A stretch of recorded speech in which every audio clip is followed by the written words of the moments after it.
E, quer dizer, uma técnica semelhante àquela técnica do teste T de student, né? A diferença dessa técnica para a técnica do teste T de student é que aqui não é mais de de um nível, né, ou de uma categoria na variável independente, né? O teste T de student ele só funciona quando a gente tem dois níveis ou duas condições, né? Então ele tem esses limites, ele é excelente, é uma técnica maravilhosa, poderosíssima, né? Mas quando a gente tem apenas aqueles dois grupos, né? Ou duas condições, tá? Então está dizendo aqui, ó, a nova é um teste generalizado para mais de dois grupos. Então, quando nós tivermos mais de dois grupos, aí nós teremos que usar a análise de variância. O teste T não vai dar conta, né? Com dois grupos, também funciona a análise de variância, tá? Mas não é necessário, não é? Se pode usar o teste T, que é uma maneira eficaz, né, de fazer o trabalho. Mas a nova também funcionaria, tá? Não quer dizer que ela não funcione, né, com dois grupos. Ela funciona. Só que ela funciona com mais de dois grupos, né? Coisa que o teste T não faz, tá? Bom, vamos ver então os tipos que existem, né, de ANOVA. Aqui então nós vamos ver hoje a análise de variância também mais simples, embora ela trabalhe com N grupos, nós veremos a sua modalidade mais simples, que é de um fator, tá? Ou também muito usado o nome one way, análise de variância one way, tá? Significa de um fator. Certo? Oi? Eu perguntei as horas. São 10h09. Sim, pois não. Alô? Eu acho que talvez o microfone aberto, né? Bom, então é isso, né? Análise de variância de um fator, também chamada de one way. Quando a gente tem mais de um fator, né, que aí complica um pouco essa análise de variância, então ela começa com two-way, three-way, four-way, five-way, né? E a que nós estamos vendo hoje é o one-way. Então, nos textos lá, muitas vezes é utilizada, né, essa expressão one way. Bom, se o artigo for em inglês, né, como é a maioria, né, dos artigos são em língua inglesa, é claro que aí virá o one way aqui, né? Bom, então veja os tipos que a gente tem, não é? A gente tem a nova independente. Lembram-se que nós tínhamos também o teste T independente, né, ou para amostras independentes, que é um delineamento independente, né, se trata de um delineamento independente ou entre participantes.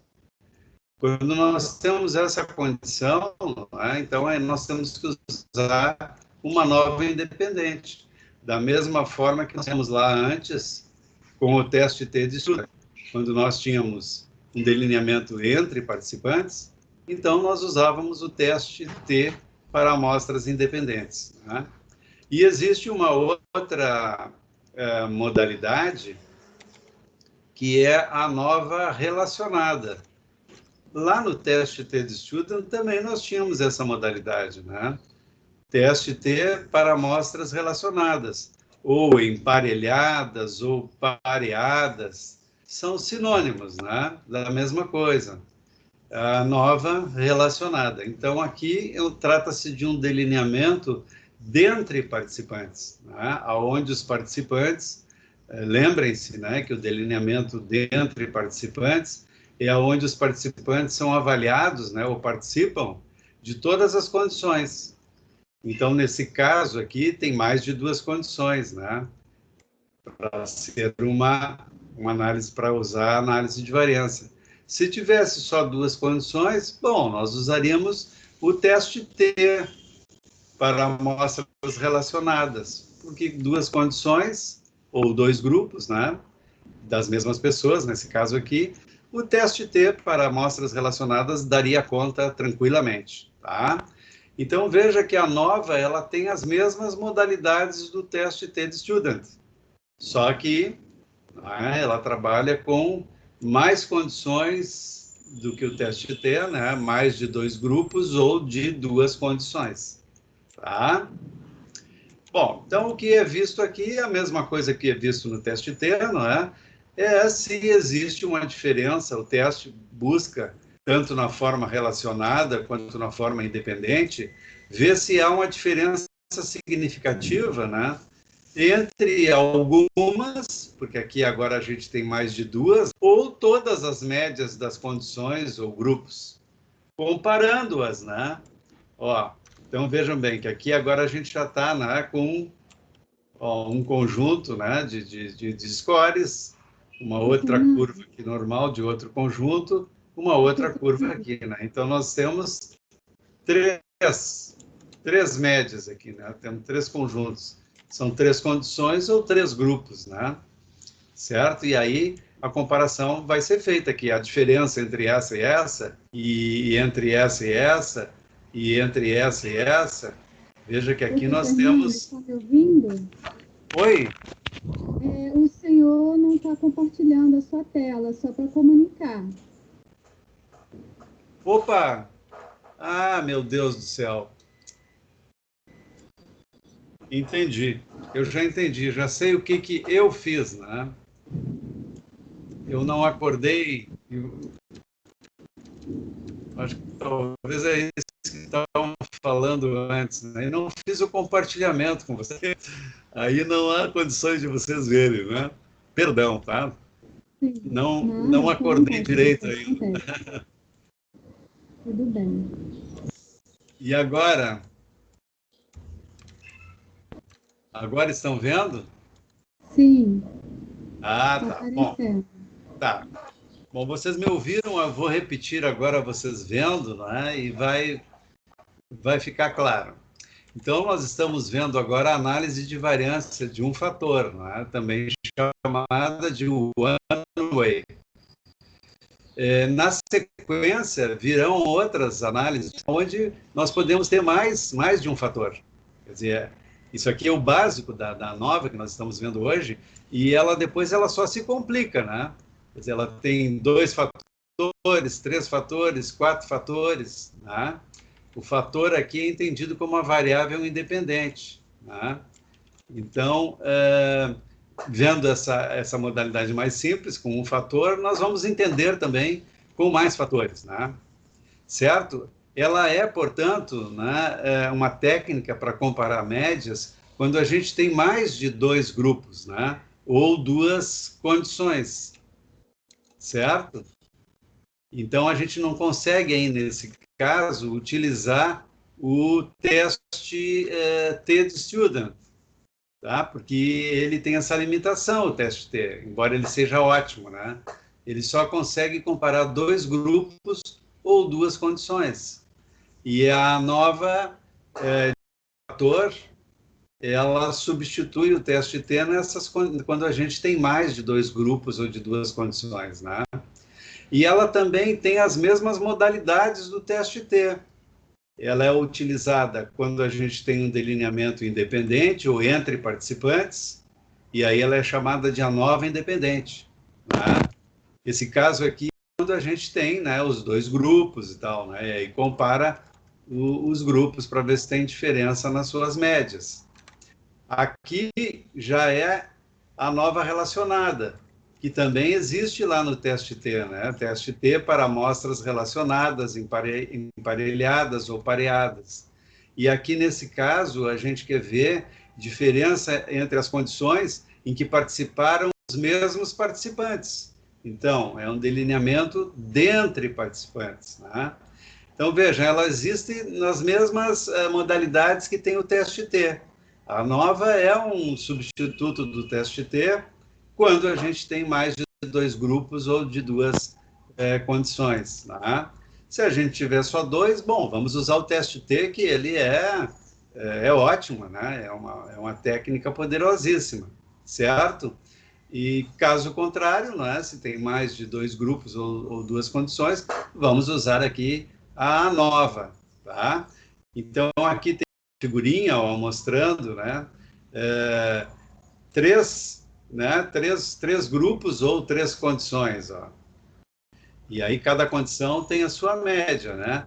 Aqui estaria representado a curva normal dos scores, né, nessa primeira condição, a curva normal na segunda, a curva normal na terceira condição. E o que o teste vai medir é justamente essas diferenças aqui, ó, a diferença entre a primeira e a segunda, e a diferença entre a segunda e a terceira, e a diferença entre a primeira e a terceira. Vamos ver, né? Teremos que testar para ver se tem diferenças. É isso que faz o teste, né? Se tivesse mais condições aqui, ele testaria também, tá? Pode ter 4, 5, enfim, né? Enquanto que o teste T lá, ele só conseguia fazer 2, né? Não, nesse caso, ele não consegue fazer. Bom, então vejamos aqui. Aqui a gente tem, né, justamente esses 3 grupos.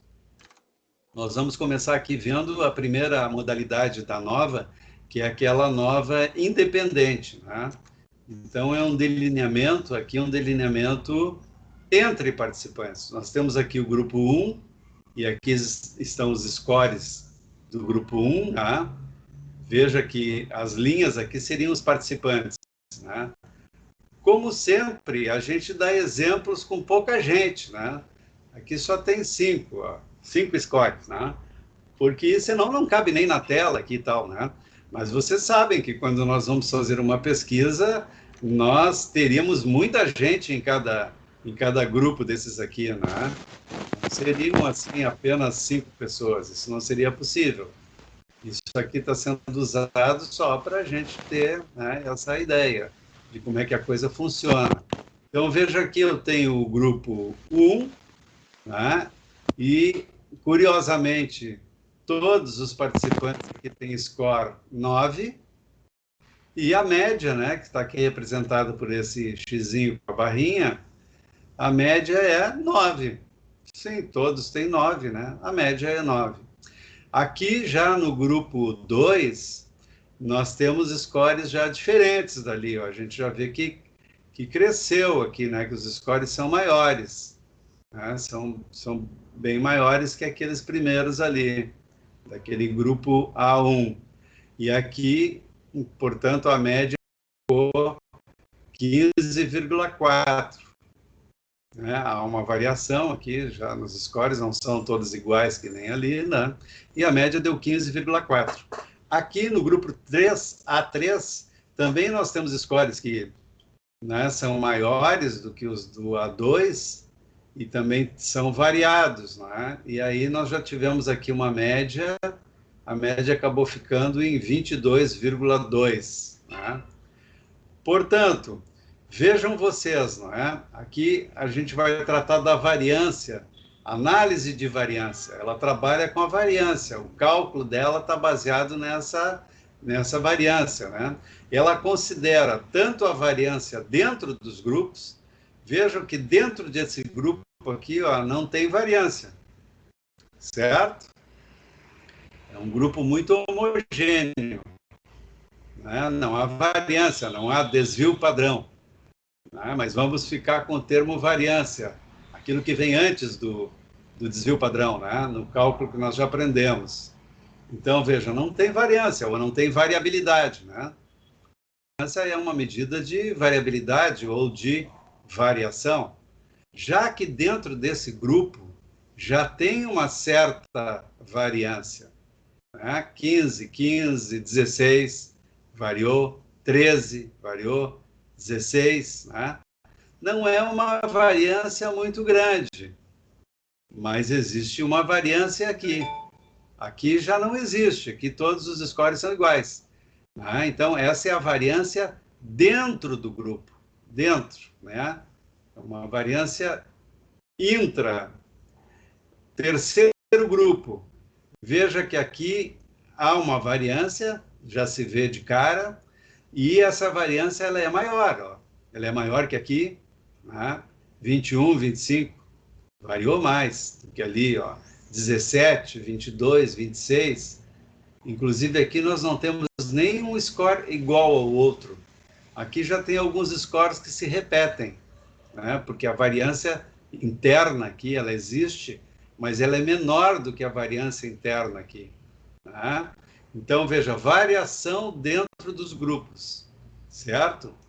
E existe também uma variação entre os grupos, né? Desse grupo para esse, desse grupo para esse, certo? Então, a análise de variância, no seu cálculo, né, a fórmula que está lá embutida, no caso aqui do software que nós usamos, o SPSS, é uma fórmula que considera, né, que ela vai observar, né, o cálculo vai estar em cima da observação da variância dentro dos grupos e da variância entre os grupos, certo? O resultado vai considerar essas duas coisas. E aí nós teremos um resultado significativo na medida em que, não é, houver uma variância entre os grupos maior do que a variância dentro dos grupos, certo? As variações entre grupos surgem de efeito dos tratamentos, né? O efeito da variável independente. Mas também tem diferenças individuais. E também tem erro ali.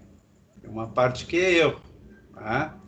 As variações dentro dos grupos surgem de diferenças individuais e do erro, certo?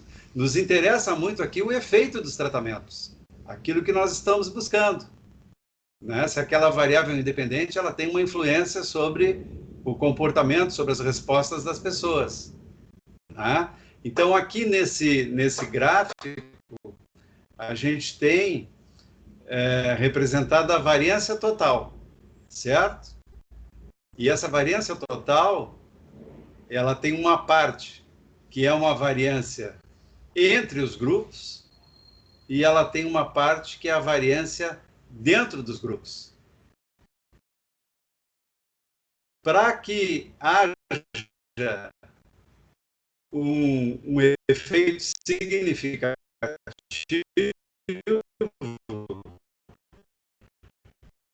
nós precisamos que maior do que a variância que existe dentro dos grupos. Ou seja, é desejado que haja uma certa homogeneidade de variância dentro dos grupos. Isso é importante, né? Se essa variância dentro dos grupos ela superar a variância entre os grupos, então aí nós teremos um resultado não significativo. Qualquer dúvida, vocês perguntem. Tá? Veja, aqui está representado de outra maneira. Ó. Eu estou aqui com as três condições, né? Ou três grupos. Aí vai depender, né? Se são três grupos que eu estou comparando ou se são três condições. Então, veja aqui, eu tenho aqui dentro dessa curva, que no caso aqui está representada de uma forma bem regular, né? Mas não necessariamente precisa ser tão regular assim. Eu vou ter uma variância dentro aqui nos scores. Certo? E vou ter uma que é dessa média desse primeiro grupo, não é, com os outros grupos. Tá? Então, veja bem, tem sempre essa coisa dentro e a coisa fora. A variância dentro e a variância fora. A análise de variância, ela considera, né, ela considera essas duas variabilidades para fazer os seus cálculos.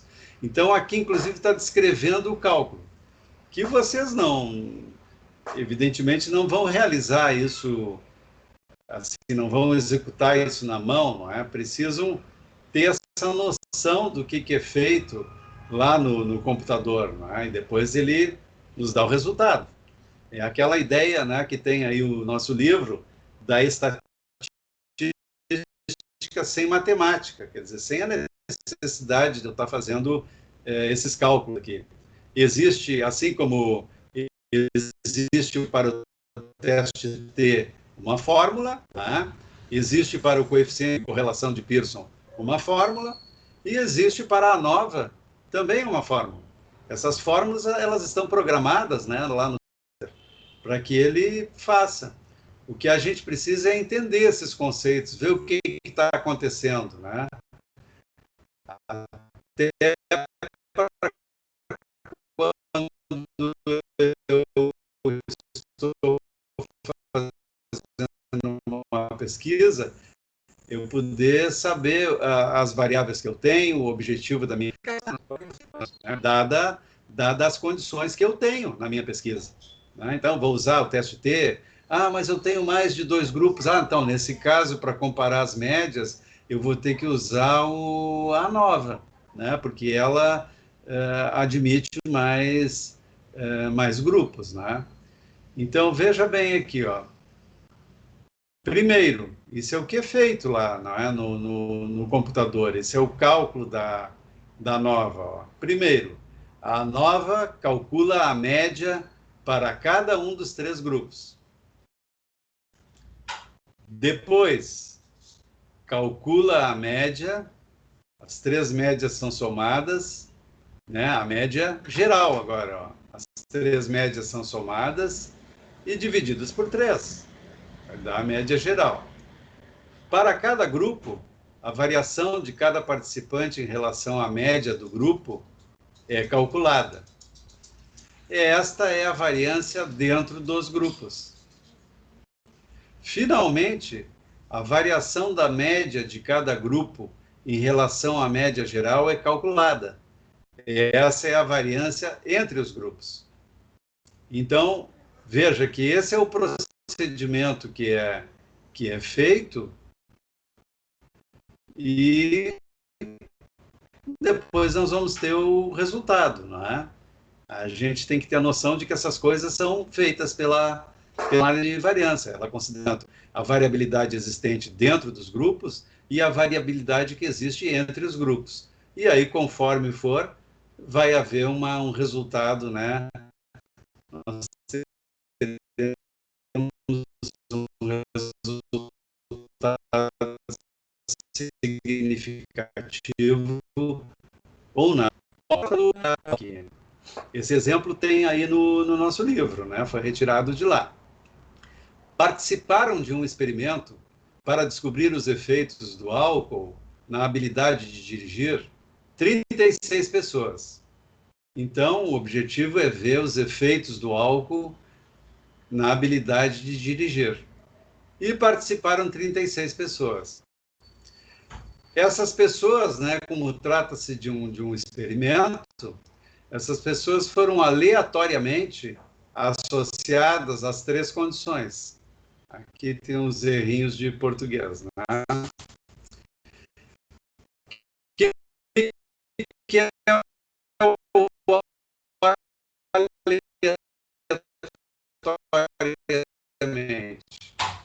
aleatoriamente uma das condições. Né? Então, um grupo placebo, né? Sem álcool, um grupo com pouco álcool e um grupo com muito álcool. Então, essas eram as condições. Né? Dividiram essas pessoas aqui aleatoriamente, né? 36 dividido por 3, ficaram 12 pessoas em cada condição dessa aqui. Aleatoriamente, né? Essa divisão foi feita. E essa alocação das pessoas, né? Então, primeiro grupo não ingeriu álcool. Né? Tomou alguma coisa lá, não é? Com cor né, de álcool e tal, de bebida alcoólica, mas que na realidade não tinha, né? Algo que era para eles não se darem conta, só que não estavam bebendo álcool, certo? Os outros beberam uma certa quantidade de álcool, né, que foi lá controlada, e um terceiro grupo que bebeu muito álcool, tá? Aqui está dizendo, né, que a bebida não alcoólica parecia e tinha o mesmo gosto e tal das demais. Justamente que era para o pessoal que estava tomando placebo, né, não se desse conta disso, porque senão poderia haver também aqui uma influência psicológica e tal, né? Então todo mundo, a princípio, estaria bebendo a mesma coisa, tá? Só que nós sabemos que não, né? Os participantes foram pesados e tomaram a quantidade apropriada da bebida. Assim, o delineamento é independente entre os, porque um grupo era do placebo, o outro pouco álcool e o outro muito álcool. Ou seja, né, os participantes não participaram de todas as condições. Haviam grupos específicos. Então, é entre participantes. E agora, né, a gente já vê a lógica disso, né? Se quer ver, vai afetar a habilidade de dirigir. Hoje em dia, nós estamos sob uma lei, né, que diz que não pode ter álcool nenhum, né? Mas houve um tempo em que se tolerava uma certa quantidade de álcool no trânsito. Veja que esse experimento aqui seria um experimento até para determinar isso. Em que medida o álcool não afeta a habilidade, né? Agora, hoje, nós temos uma medida bem radical, assim, que não tolera nada de álcool, né? É a lei seca, né?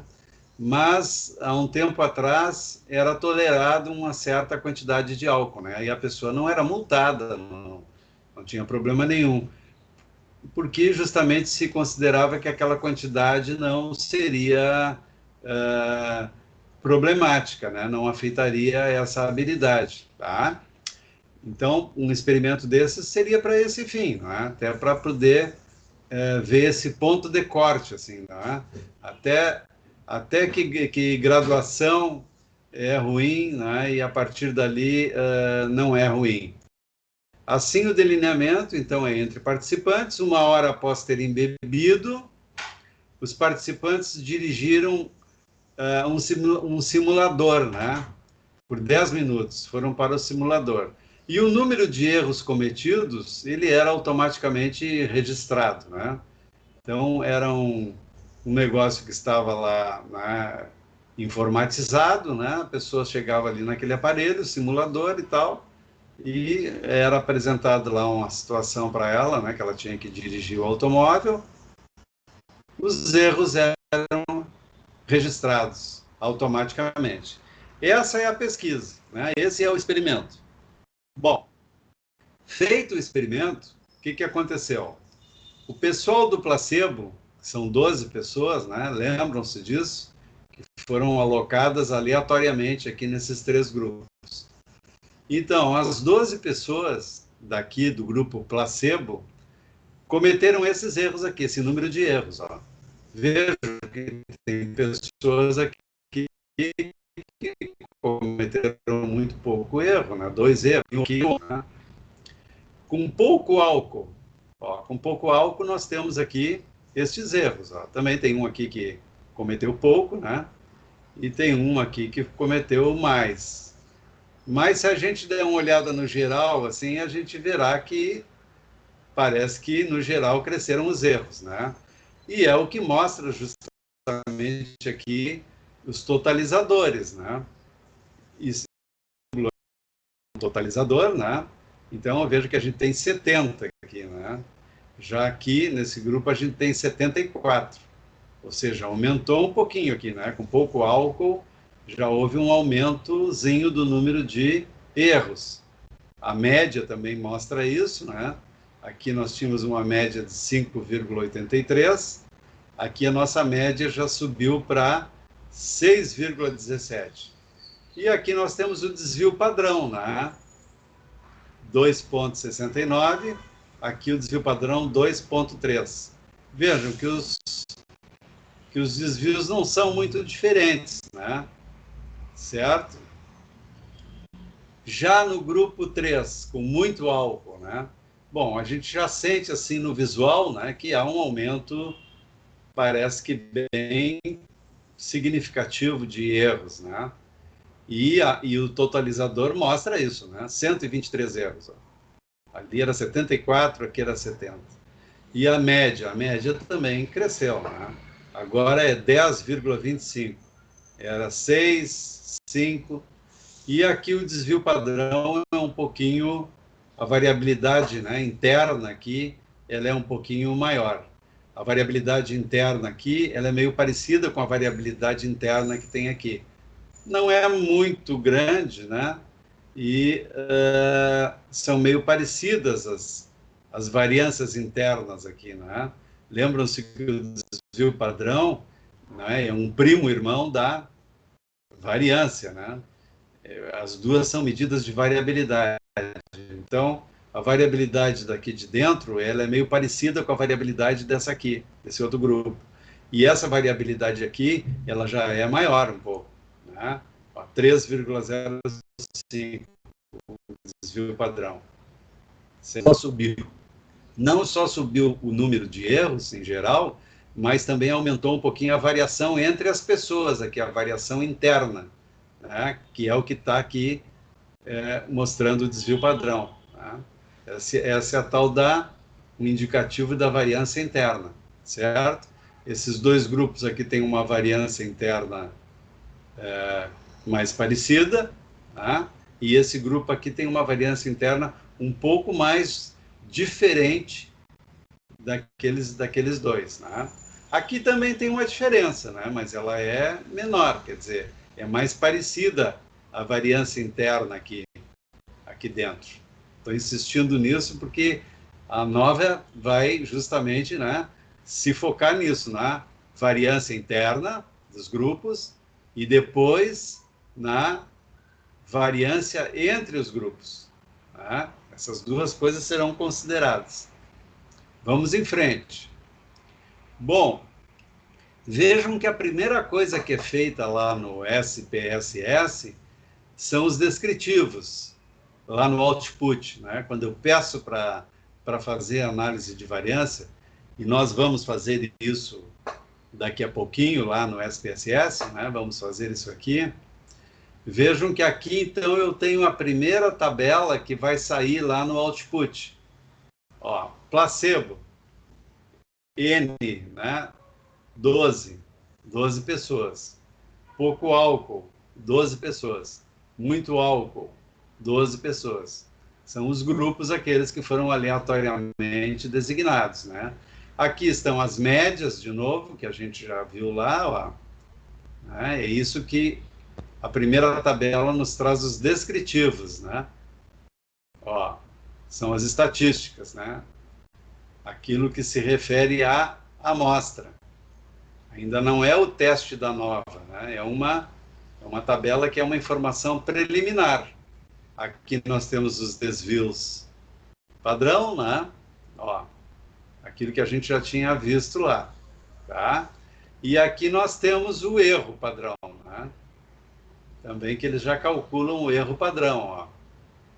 Que nós já estudamos esse erro padrão também, né? Bom, e aqui o intervalo de confiança, né? Baseado nesse erro padrão, foi calculado aqui o intervalo de confiança de 95%, né? Intervalo de confiança da média, da onde essa média estaria provavelmente, né? Provavelmente, com 95% de chance, aonde essa média estaria na população. Aquilo que nós já vimos, não é? As médias não são pontuais, as inferências feitas a partir das amostras não são pontuais, elas são intervalares. Então, a média, 5,83. No entanto, provavelmente, na população, ela estará entre 4,12 e 7,54, com 95% de chance desta previsão, desta inferência estar correta. Quer dizer, ainda há possibilidade, sendo feito aqui, estar errado. Qual é a probabilidade? De 5%. Tá? Então, a cada 100 vezes que eu faço isso aqui, 5 estarão erradas. Tá? E 95 estarão corretas. Então, eu tenho uma certa confiança, uma certa segurança, não é? De que isso aqui provavelmente acontece na população. E assim com os outros grupos também, não é? Com essas outras amostras. Veja que o placebo aqui seria a amostra de uma população placebo. Né? Meio gozado isso, mas a lógica é essa, né? Aqui seria uma população que toma pouco álcool. E aqui seria uma população, a amostra de uma população que toma muito álcool. Então, eu tenho 3 grupos aqui, né? Representantes de condições diferentes. Né? E aqui está calculado, né, toda a estatística de cada amostra dessas aí que eu vou comparar, né?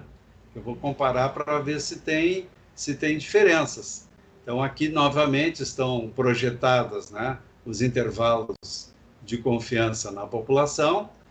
Essa média aqui, ela deve estar, então, entre 4,69 e 7,65. E essa outra média aqui, né, do grupo com muito álcool, deve estar entre 8,31 e 12,19. Né? Vocês repararam aqui que eu tenho intervalos razoavelmente grandes, né? São intervalos extensos, né? De 4 a 7,5 aqui, né? Mas é em função, né, do erro, né? Que nós, se vamos nos lembrar que ele depende, esse erro aqui, ele depende muito do desvio padrão, mas ele depende muito né, desse elemento aqui, o número de pessoas. Ó. Então, eu tenho 12 aqui, né? Se eu tivesse 120 aqui, ou se eu tivesse 1.200, esse aqui seria menor. Não é? Eu teria condições de fazer inferências mais precisas, porque com mais gente aqui, né? Isso nós já falamos antes, e isso é muito importante para vocês, né, que vão fazer as suas pesquisas aí, não economizar no número de sujeitos, né, porque se eu tenho condições, eu devo pegar o maior número possível de gente, né, para a minha pesquisa. Por quê? Porque eu vou estar reduzindo o erro amostral. Eu tenho mais chance de reduzir esse erro e, consequentemente, de fazer inferências mais precisas sobre as populações, ou a população que eu estou pesquisando. Tá? Então, isso é muito importante. Né?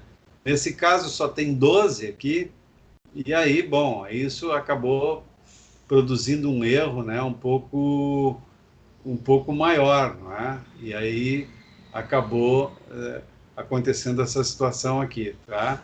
Lembram-se que é o desvio padrão, o cálculo, né, do erro padrão da média é o desvio padrão sobre a raiz quadrada do n. Então, quanto maior o n, menor será o erro padrão da média. Né? E aqui, então, a gente está vendo essa situação ali, que estava naquela tabela, a gente está vendo através do gráfico, aquele de barras de erro, né? Onde aqueles intervalos daquelas inferências lá populacionais estão projetados aqui, né? Estão projetados aqui, e aqui a gente já consegue ver, né? Tem uma ideia até de qual o resultado que vai dar na análise de variância, né? de um fator, certo? Que no caso aqui é essa questão do... Tem 3 níveis. Sem álcool, pouco álcool, muito álcool. Tá? Então, a gente está vendo aqui que entre esses dois aqui, ó, certamente não vai ter diferença, porque há uma sobreposição, ó, uma sobreposição. Tá? Mas entre esse e esse terceiro grupo, e entre esse segundo grupo e o terceiro grupo, certamente terá diferença, né? Porque olha aqui, eles não se sobrepõem. E é uma diferença, não só terá diferença, mas é uma diferença bem grande, né? Uma diferença bem boa, porque eles têm uma separação entre si aqui, eles não se sobrepõem, ó, tá? E aqui, como eles se sobrepõem completamente, né? Ou quase completamente, se não for completamente, é quase completamente, aqui não haverá diferença, certo? A diferença não será significativa. Esse em relação àquele, esse em relação àquele, sim, há uma diferença, pois não há sobreposição nenhuma. Esse gráfico, ele é, assim, em algumas situações, né, ele é útil, e, e até para o leitor, assim, também, não é? Poder ver isso, porque visualmente fica bem escrachada, assim, né? Bem enfatizada essas diferenças, né? É claro, a pessoa precisa também, e não é difícil, né? Mas ela precisa aprender a ler isso aqui, né? A entender que aqui estão os valores do intervalo, que vai de 4, que até, né? E aí, então, ela consegue interpretar isso aqui instantaneamente, né? Vai olhar e já vai ver, bah, mas como tem diferença e tal. Então pode ser um apoio interessante para se colocar também numa, né, numa dissertação, numa tese e tal, né? Nos artigos, como a gente tem uma limitação de tamanho muito grande, né? Quer dizer, dificilmente um artigo para uma revista tem mais do que 30 páginas, né? Em geral gira em torno de 25 páginas, então não há muito, às vezes não há espaço para muita coisa, né? Então, não é tão comum assim nos artigos aparecer as barras de erro, né? As pessoas economizam espaço lá, né? Porque tem outras coisas mais, digamos assim, importantes até, né? Mais essenciais ali para apresentar do que isso. Às vezes aparece, mas não é tão. Agora, na dissertação e na tese, que a gente não tem assim limite de tamanho, né? Aí a gente pode botar um pouco de tudo até, né? Pode até ter alguma coisa meio redundante de informação, assim, mas que vai, de repente, vai ajudar também o leitor, né? Nem todo leitor também da nossa dissertação, né, vai ter assim um bom conhecimento às vezes dessas questões, e esses gráficos, essas ilustrações, elas de repente também ajudam um pouco a compreensão, né? E o visual assim pode também ajudar, né? Então é isso, a gente numa dissertação, numa tese pode abusar um pouco até desse tipo de coisa, né? É um gráfico interessante esse das barras de erro. A gente vai ver lá no SPSS, né? Como é que faz tudo isso. Acho que nós já fizemos até uns aí lá no teste T, né? Mas a gente vai voltar lá e vai fazer mais, né? Para relembrar. Bom, vejam que também lá no Output sairá essa tabelinha aqui, ó. Né? Ela está inclusive aqui em inglês, né? Eu não me lembro se lá ela vai sair em inglês. O SPSS tem umas coisas que ficam em português, né? Porque tem uma versão, essa que a gente usa, é uma versão em português. Mas ela tem umas coisas que saem em inglês, né? É um negócio meio híbrido, assim, né? Tem um pouco de português, um pouco de inglês. Eu acho que isso aqui sai em inglês, né? Eu acho que o output acaba saindo em inglês. Então, esse aqui é o teste de Levene, né? Que nós já vimos lá no teste. Tem, inclusive, ele também tem como pré-requisito a tal da homogeneidade ou igualdade de variâncias. E só que lá no teste T, nos resultados, ele até apresenta duas linhas, né? Vocês estão lembrados? E aí, se há igualdade de variâncias, a gente lê o resultado na primeira linha. Tá? Se não há igualdade de variâncias, a gente lê o resultado do teste T na segunda linha. Quer dizer, ele já tem um mecanismo de compensação para poder fazer o teste, mesmo que não exista a tal da igualdade ou homogeneidade de variância. Quer dizer, pode ser feito de qualquer maneira, né? Aqui na nova, a situação é meio parecida. Na medida em que, mesmo que não exista a igualdade de variância, eu vou poder realizar o teste, tá? Ele suporta essa violação. Agora, claro, é melhor que exista igualdade. De qualquer forma, essa informação nos é dada. Veja que essa tabela aqui é a tabela do teste de Levene. Ele é gerado automaticamente lá quando eu vou fazer a nova, né? E aí, então, ele se apresenta dessa maneira assim, ó, tá? E aqui eu tenho, portanto, o Pzinho, né? Lembrem-se que o Pzinho no SPSS, ele é representado por esse sig, né? Sig ponto, de significância. Né? O valor P é o nível de significância estatístico. Então, aqui eles botam sig, né? Poderiam botar Pzinho, mas não sei por que não botaram, né? Então, o SPSS sempre aparece essa coisa sig. No entanto, trabalhos que vocês vão fazer e tal, né?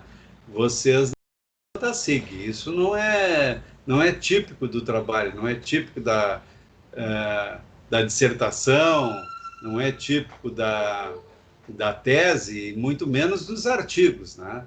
Lá a gente substitui isso aqui por P. Então, quanto é que foi o P? O P foi igual a 0,808. Esse é o valor do P. Então, veja que é um P muito maior, não é? É um P muito maior do que 0,05.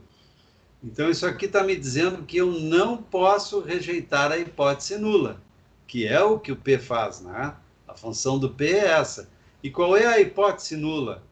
A hipótese nula, nesse caso aqui, é aquela que diz que não existe diferença entre as variâncias dos grupos. Certo? O teste da hipótese nula. Né? Então, nesse caso aqui, está perfeito. Né? Não existe diferença entre aquela variabilidade lá. Né? A variabilidade que a gente viu aqui. Ó. Né? Tem uma variabilidade, ó, que está expressa aqui pelo desvio padrão, que é o primo irmão da variância.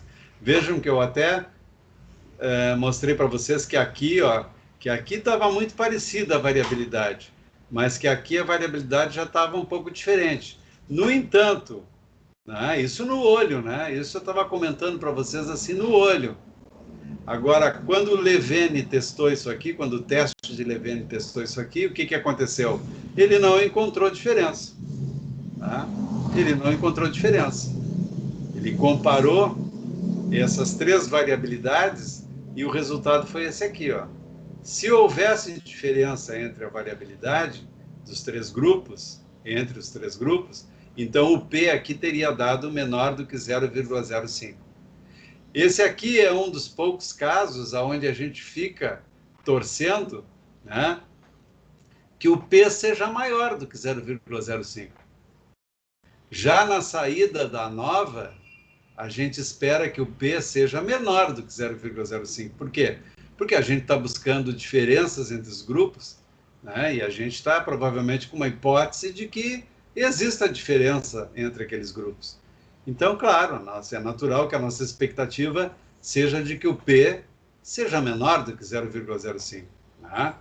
Nesse caso aqui, a gente sempre fica torcendo que o P seja maior do que 0,05, porque a gente justamente quer atender a esse pré-requisito de que as variâncias dos grupos que nós vamos comparar sejam homogêneas, ou, né, com igualdade, como diz aqui, né?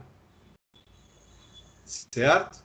Então, essa tabela aqui, né, que vai aparecer lá no output, ela está dizendo que as variâncias dos três grupos não são significativamente diferentes, certo? É evidente que elas são diferentes, mas elas não são diferentes o suficiente para que a estatística considere elas como estatisticamente diferentes, né? Significativamente diferentes. Mas é evidente que diferenças existem, né? Mas elas estão mais para serem homogêneas do que para serem diferentes. Então, assim está satisfeita a hipótese da homogeneidade das variâncias, tá? Isso seria, a rigor, não é, um impedimento até para mim fazer a análise de variância. Se eu não encontrar isso aqui, não é, eu não deveria continuar. Mas nós já sabemos hoje em dia que é possível violar esse pré-requisito e continuar com a análise mesmo assim, tá? De qualquer maneira, é importante ter essa informação, né? Aí você vai com controle daquilo que você está fazendo, sabendo o que está fazendo e entendendo as coisas que você tem ali na mão, não é? Os scores que você tem, os grupos, então fica sabendo de tudo que está ali, né? Fica se apropriando, né, do seu trabalho, tá? Bom, agora aqui, ó, nós temos a saída da análise de variância de um fator. Veja que já é uma saída um pouquinho mais assim complexa, né? Tem muita informação aqui. Então a gente tem que saber selecionar onde é que vai buscar a informação que nos interessa, né? Para isso, já previamente, nós utilizamos a cor vermelha aí para chamar a atenção do lugar aonde nós vamos dirigir o nosso olhar, né? Que é onde nós vamos obter a informação. Então, já começa aqui, ó. Condição, tá? É a linha de interesse, onde a gente vai ler o resultado da análise de variância, né? Lá no teste T, o output era um pouco mais simples, assim, não tinha tanta parafernália assim, não? Então ficava mais fácil a gente já localizar ali o valor do T, né, e o valor do P e tal, né? E então vejam bem, né? Aqui nós vamos também ver uma outra coisa nova, né? Que é o tamanho do efeito. Lembram-se que lá no teste T, o tamanho do efeito ele tinha que ser calculado, nós usamos a expressão, né? Tinha que ser calculado à mão. Por quê? Porque o SPSS, ele não calcula o D aquele, né? O D de Cohen. Ele não calcula. É uma deficiência que ele tem, né? Ele até poderia calcular, né? Mas as pessoas que desenvolvem ali o programa, que mantêm o programa e tal, eles não botaram essa fórmula lá. Poderiam colocar, né? Nos dá até essa ajuda, mas não tem. Agora, na nova, nós já temos condições, né? Vocês já devem ter visto aqui também, nós temos condições não só de ter a informação sobre o tamanho do efeito, mas também sobre o power, o valor do power que o teste tem. Então, quando a gente encomenda o teste, nós vamos ver isso lá daqui a pouco, a gente marca a opção power, a gente marca a opção tamanho do efeito. E aí, isso acaba vindo aqui nessa tabela, né?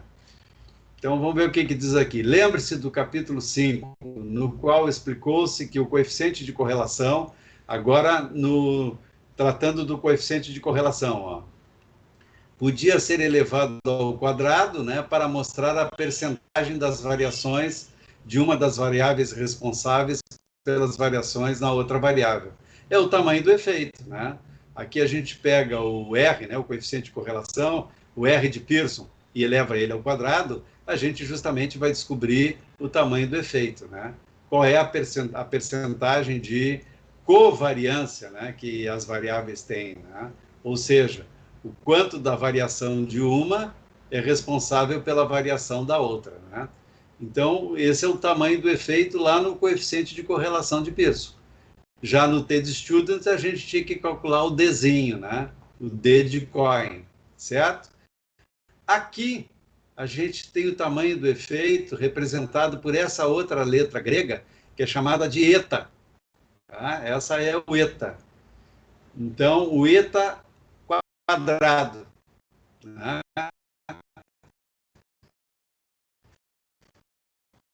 Aqui, ó, eta parcial quadrado. Né? Que é como se lê isso aqui. E o eta quadrado parcial é um coeficiente de correlação que já é um quadrado. Tá? Assim, nesse caso, podemos simplesmente ler na coluna relativa a eta quadrado, e a interpolação de eta parcial quadrado indica que 37, né? Olha aqui, ó. Aqui está, ó. Então, eu devo ir nessa linha, né? Ó, eta. Então, aqui está me dizendo que 37,5% da variação na habilidade de dirigir se deve à condição alcoólica do participante. Tá? Quer dizer, né, os prejuízos aqui no caso, eu estava vendo os erros, né? A minha variável dependente eram os erros. Quer dizer que o álcool, nesse caso, ele foi responsável por 37,5% dos erros. Os outros erros tiveram outros fatores que não foram contemplados aqui como responsáveis. Né? Então, 37,5% dos erros, mas aqui é em geral, né? Aqui é a situação geral, considerando as três condições e tal. Então, mais de um terço, né? Mais de um terço dos erros foram, nesse caso aqui, dos erros em geral, foram de responsabilidade da condição alcoólica do participante. Evidente que numa situação de placebo, numa situação de pouco álcool e de muito álcool, esse percentual ele variou. Mas no total, né, aqui a gente tem, então, uma responsabilidade de 37,5%. Né? É um tamanho do efeito que, evidentemente, tem que ser considerado nessa situação. Né? E na coluna subsequente, aqui ó, nós temos o power observado. Qual era a força, né? Lembram-se que power é a capacidade do meu teste de encontrar um efeito. E qual era a capacidade desse teste aqui, né? Dessa nova que foi feita? Olha, um power enorme, né? Veja, lembrem-se que o power ele varia de 0 a 100. E aqui nós temos um valor muito próximo de 100. Meu teste, nessa situação, era totalmente poderoso. Tá? Muito power, certo? Por quê? Porque o efeito provavelmente é muito forte. Né? Se eu aumentasse, inclusive, o tamanho da amostra, que é uma amostra pequenininha nesse caso, evidentemente que esse efeito geral aqui, ele ia crescer também significativamente. Tá? Lembrem-se que tem 4 elementos, né, envolvidos nos níveis. Tá? O pezinho, né, o tamanho da amostra, o tamanho do efeito e o power. Tá? Então, nesse caso aqui, eu estou vendo que eu estou com muito poder. Né? E achei esse tamanho de efeito aqui. Mas, né, como está mostrando a liberdade, né, eu tenho uma amostra pequena aqui. Né? A minha amostra total é de 36 pessoas, né, distribuídas aí igualmente em 3 grupos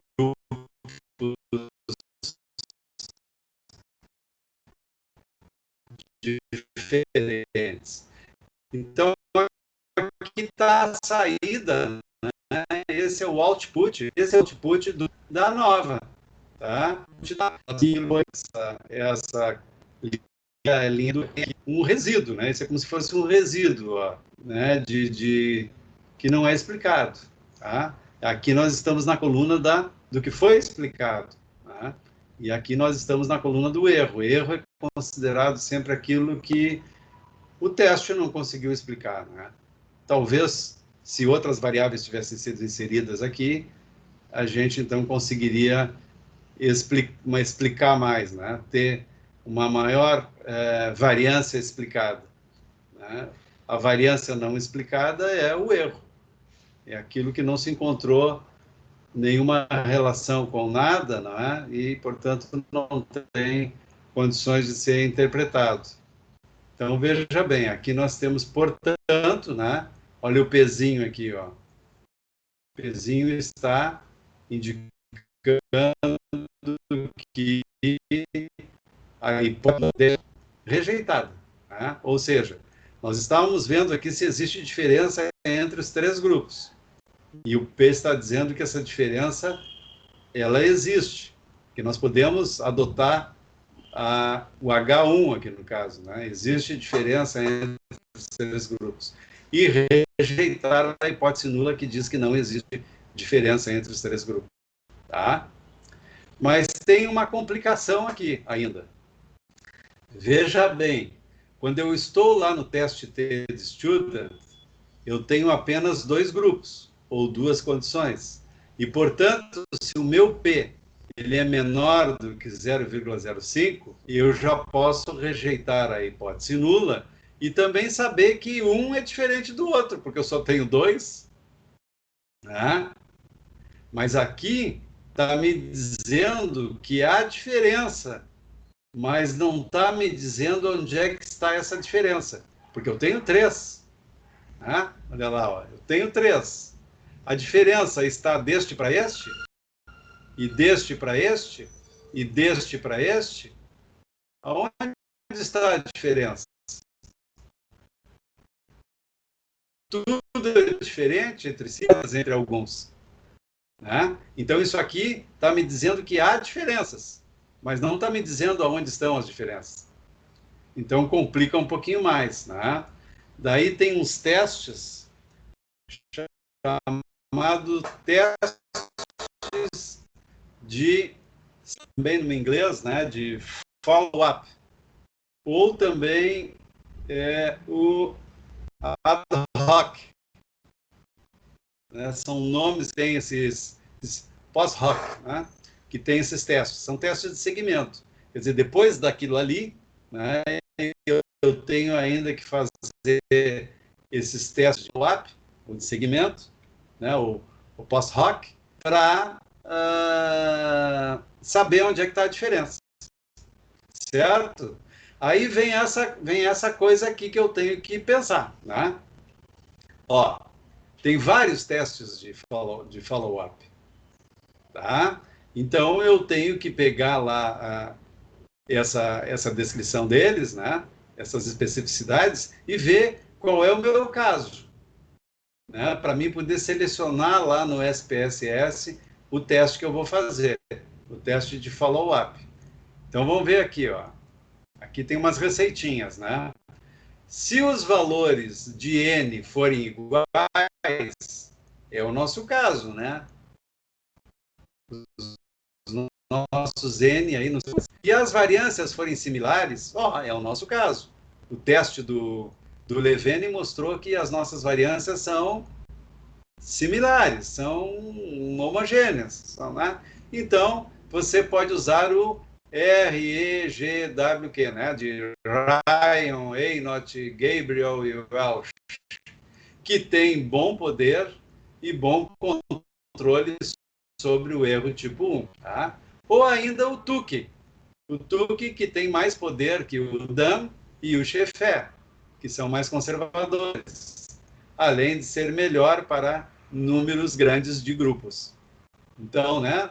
Veja, se eu tenho muitos grupos, os grupos são homogêneos, os N são iguais, o Tukey seria uma boa escolha, tá? Veja, então não tem outra alternativa a não ser eu estudar isso aqui. Ler isso aqui e ver o que eu tenho, né? Como é que são as minhas amostras, quais são as condições que eu tenho, né? Está dizendo aqui, se os valores de N forem iguais e tal, o que eu tenho, né?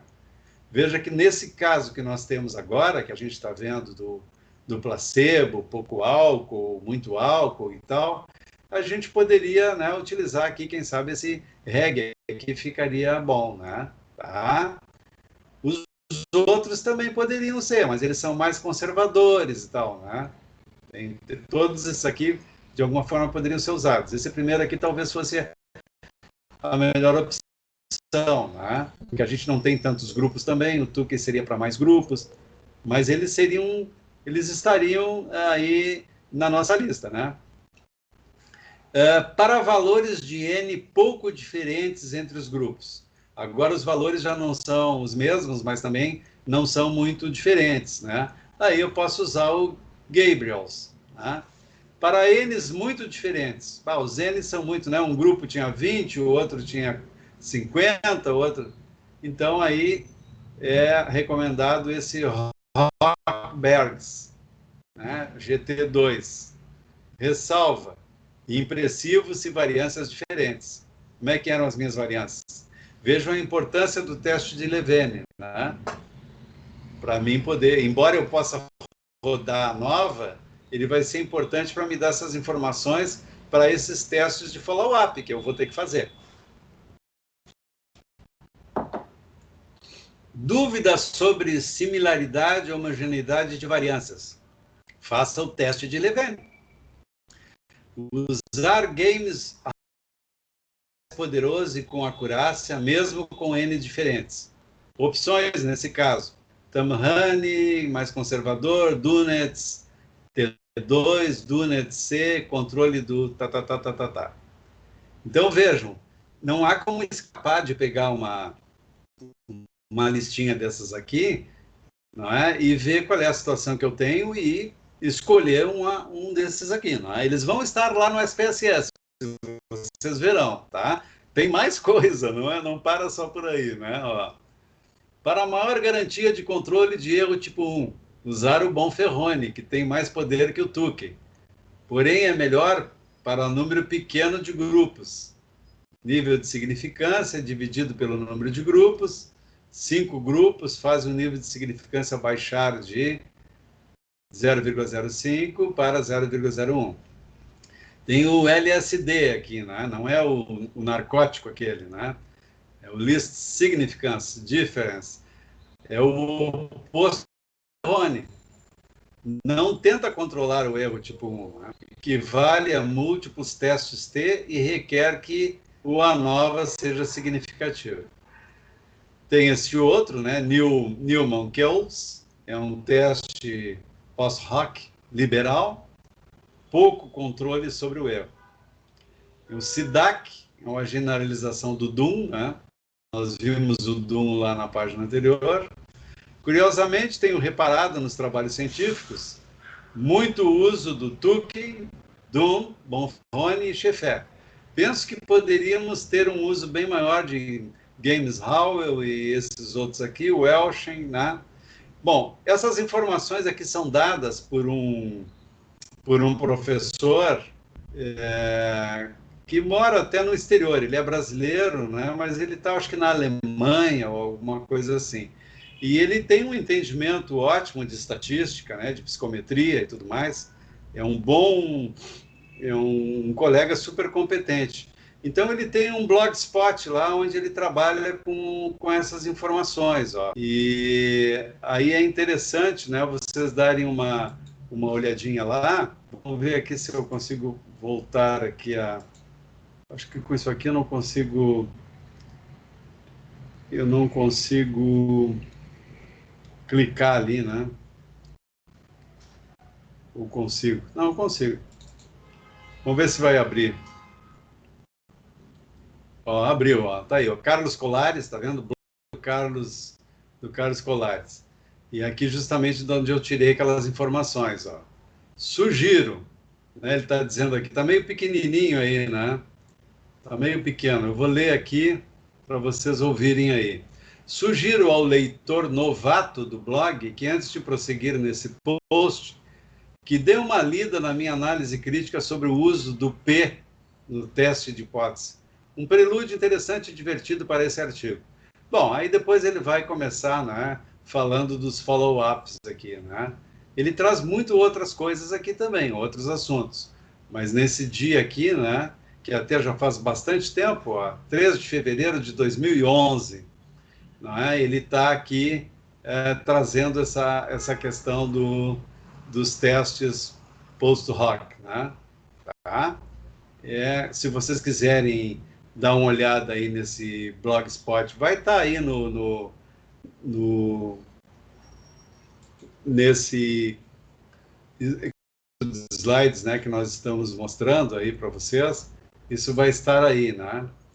Então, não há preocupação, né? Vai acabar, vocês vão acabar... Oi? Você vai usar esses depois para gente? Não está sendo gravado? Ah, tá, mas você não vai passar o arquivo do slide para gente, né? Não, porque fica na gravação, não é? Vocês ficam com... Posso passar o arquivo também, posso passar os arquivos de todos os slides, se vocês quiserem, né? Isso tá. Isso não tem problema nenhum. Mas como estava saindo tudo na gravação, eu achei que não haveria necessidade. Mas eu posso fazer isso, sem problemas. Está tudo na mão aqui, é só colocar aí à disposição de vocês, tá? Ah, eu ia adorar. E a Júlia concorda. Na realidade, eu estou concordando com a Júlia, né? Porque ela já tinha até mandado que fica mais fácil para estudar e fixar o conteúdo quando a gente tem os slides. Eu super concordo. Muito bem, então nós faremos isso, né? Nós vamos pegar esse aqui, eu acho que já é o 10º slide conjunto, né? Que nós estamos mostrando. Então nós vamos pegar esses 10 conjuntos de slides e vamos colocar à disposição de vocês, tá? Ah, muito obrigada, viu? Bom, aqui o relatório, né? Como é que seria feito o relatório desses resultados que nós vimos lá? Então, o relatório poderia ser escrito da seguinte forma, né? Lá no trabalho da gente, além de botar figuras, tabelas e tal, né? A gente poderia escrever assim também. Estatísticas descritivas, aquela primeira tabela, né, que eu mostrei, mostram que mais erros são cometidos na condição de alto consumo de álcool do que nas outras duas condições. A análise de variância de um fator mostrou que qualquer diferença entre condições é improvável de ter ocorrido apenas por erro de amostragem, considerando a hipótese nula seja verdadeira. Então, aqui está o resultado da análise de variância. Ó. O F representa a análise de variância. Aqui estão os graus de liberdade, né, dos grupos e dos sujeitos. Tá? Lembram que sempre tem desconto aqui, né? É N menos 1, né? No caso aqui a gente tinha 3 grupos, ó. N menos 1 acabou dando 2 aqui, tá? Certo? E como a gente tinha 3 grupos, era 36, descontou dos 36, ficou 33 aqui, tá? Bom, então o valor do F, né? O valor da análise de variância, a exemplo lá do valor do teste T, é 9,92. Com um P, né, de 0,0000. Representa um tamanho de efeito, aqui o eta parcial, né, ao quadrado, de 0,375, né, que nós vimos que aproximadamente 38% da variação nos erros de direção podem ser creditados aos diferentes níveis de álcool. Um teste post-hoc, foi utilizado aqui o Newman-Kells, confirmou que as diferenças entre as condições 1 e 3 e 2 e 3, ambas com um D de Cohen, ó. Agora aqui, né, a diferença entre uma e outra é vista pelo D de Cohen. Aquele tamanho feito ali é um tamanho geral, né? Certo? E aqui é o D entre as condições, ó. Ambas com um D de 1,54, que é enorme, né? Porque o D, ele não é expresso em percentual. O D de Cohen, ele é expresso em desvio padrão, né? Então, aqui tem 1,54 desvio padrão, né? Ou seja, uma diferença muito grande entre 1 e 3 e 2 e 3, tá? Tem baixa probabilidade de terem ocorrido por erro amostral. Sim, pois nós rejeitamos a hipótese nula. Tá? não se observou diferença significativa entre as condições pouco álcool e placebo, né? Entre essas não teve diferença, né? Pouco álcool e placebo. E o D calculado ali, lembrem-se que quando não tem diferença também é importante calcular o tamanho do efeito, né? Até para ver se eu não estou com um problema de power, alguma coisa assim. Nós já vimos que no caso aqui nós não temos problema de power, né? Então aqui significa que realmente o tamanho do efeito é muito pequeno, né? Ou seja, com pouco álcool e placebo não há diferença significativa mesmo, né? Não vale a pena investir nisso aqui, tá? A diferença está entre o placebo e muito álcool e entre o pouco álcool e muito álcool, né? A diferença está aqui. Portanto, não existe diferença entre a primeira e a segunda, tá? Não existe. Isso o post-hoc nos mostrou. Só existe diferença entre a primeira e a terceira, e a segunda e a terceira. Então, de 3 diferenças que nós estávamos testando, apenas 2 se mostraram significativas.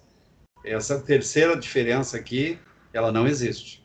E isso o teste T não conseguiria fazer, entendeu? Porque ele só trabalha com 2. Mas na nova, para a gente saber onde é que está a diferença, precisamos do teste post-hoc.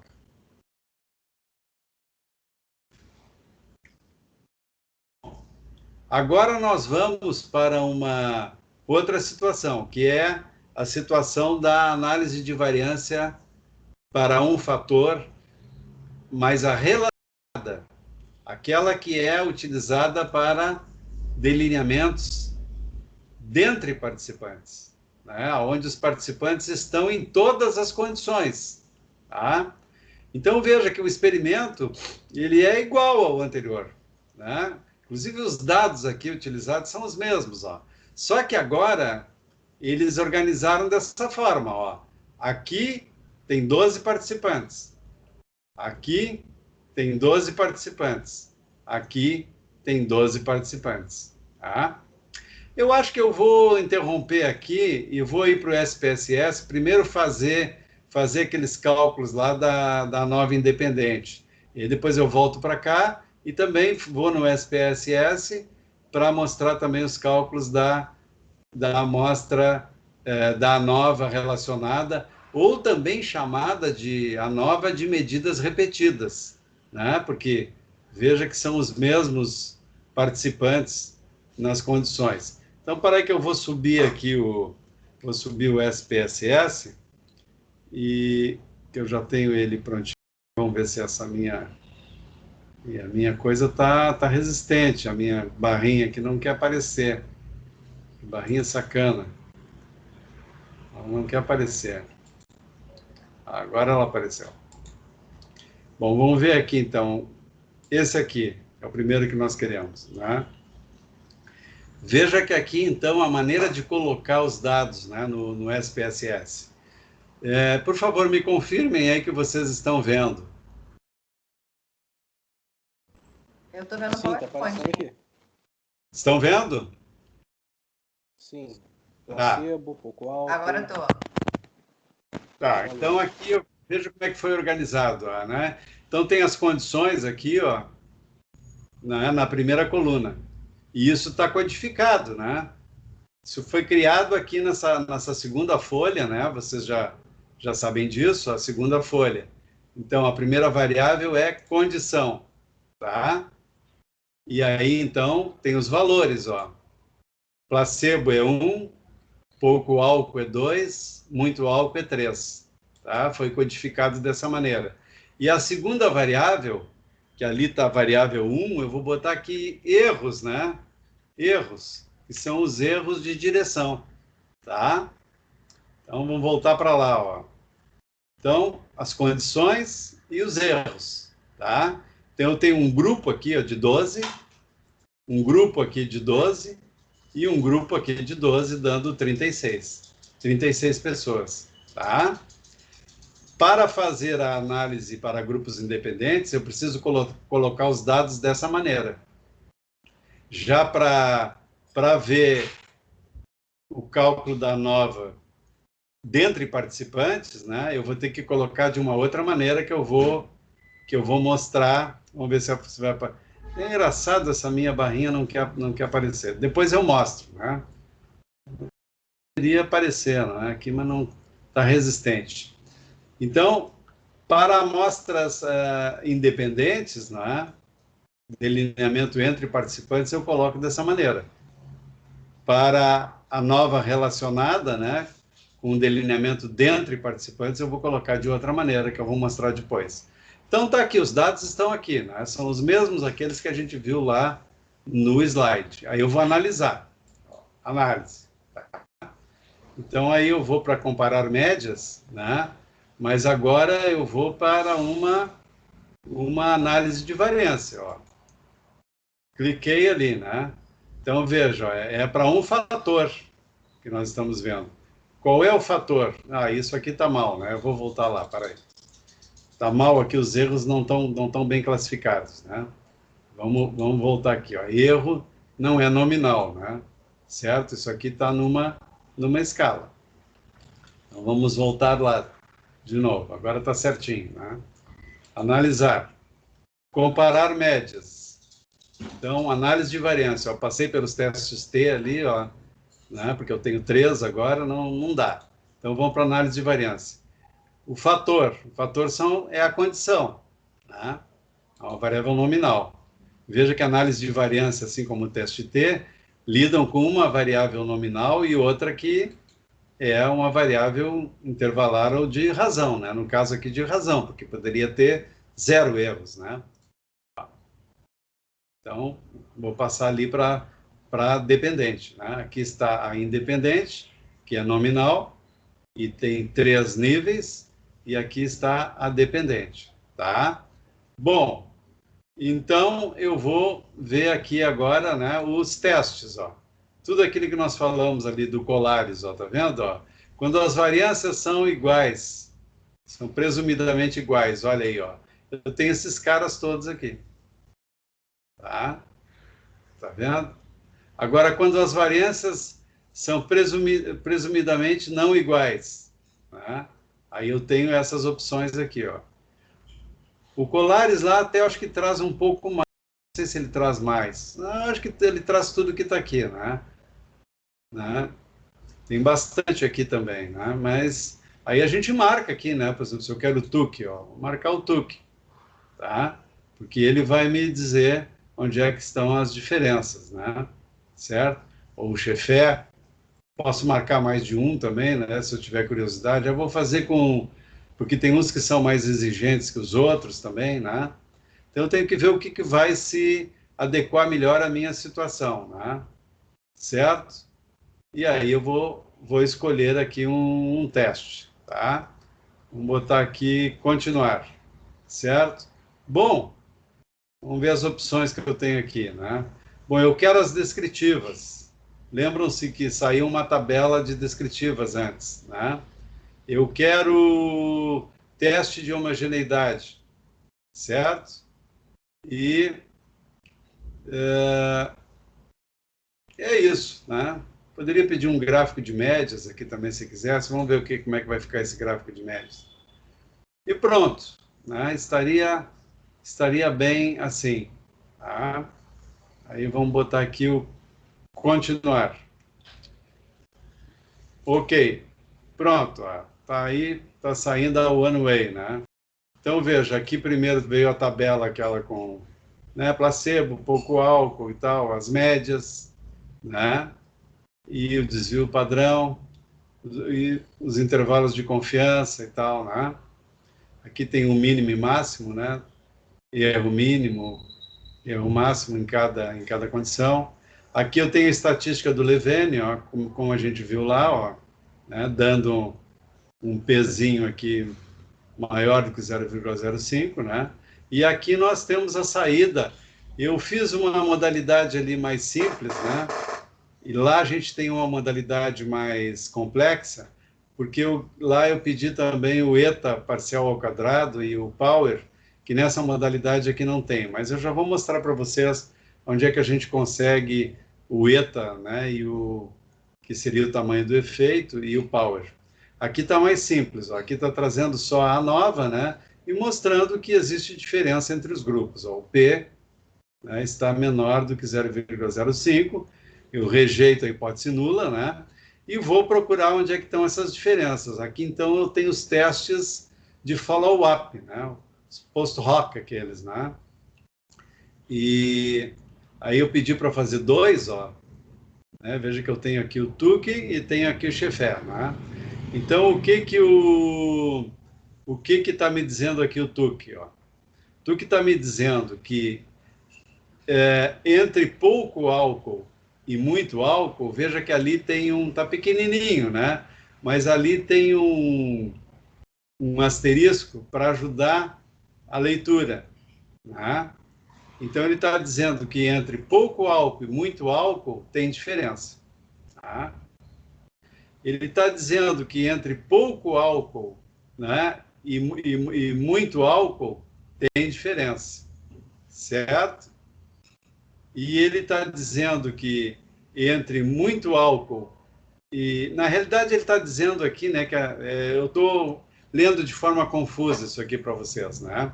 Na realidade, ele está dizendo aqui, ó, que entre placebo e muito álcool tem diferença, mas que entre placebo e pouco álcool não tem diferença, porque não tem o asterisco ali, tá vendo?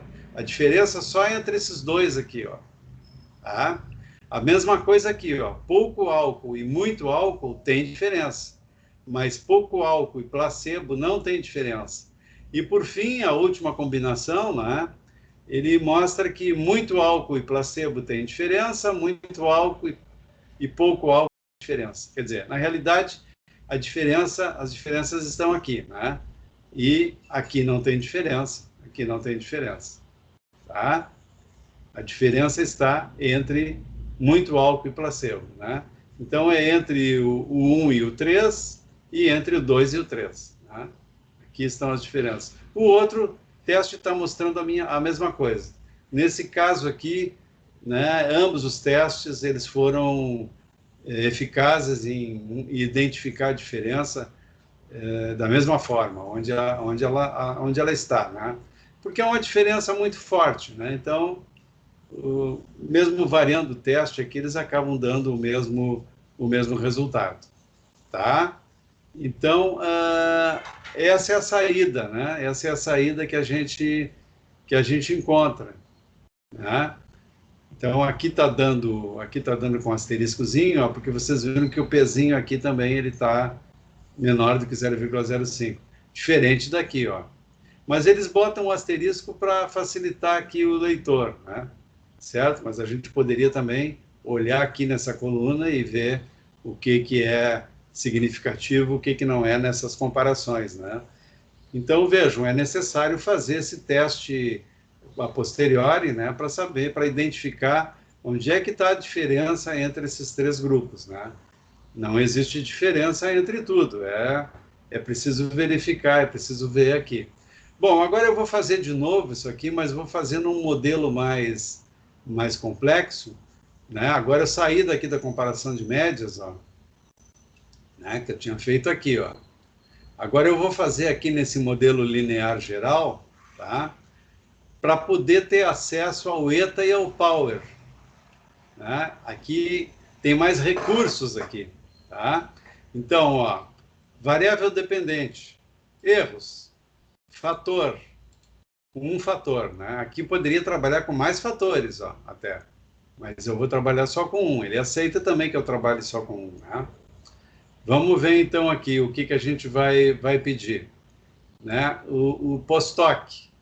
Post-hoc para a condição, ó, eu tenho que passar a condição para cá, aí vai abrir aqui para mim marcar. Vou marcar de novo aqui o Tukey e vou marcar só o Tukey dessa vez, tá? Continuar. Opções. Vou pedir de novo a estatística descritiva, né? Mas vejam aqui, né, que eu vou poder pedir o tamanho do efeito, ó, que eu não tinha lá. E vou pedir também o que eu também não tinha lá. Vou pedir o teste de homogeneidade de novo, tá? Quer dizer, aqui eu tenho mais recursos, certo? Ele vai fazer o mesmo, vai testar da mesma maneira. Lá é mais simples, é mais fácil, inclusive, a leitura e tal, né? Vocês viram ali que tem tem uma saída aqui mais simples da nova. Aqui nós vamos ter uma saída mais complicada porque nós estamos pedindo mais coisas, né? Então, vamos botar aqui o continuar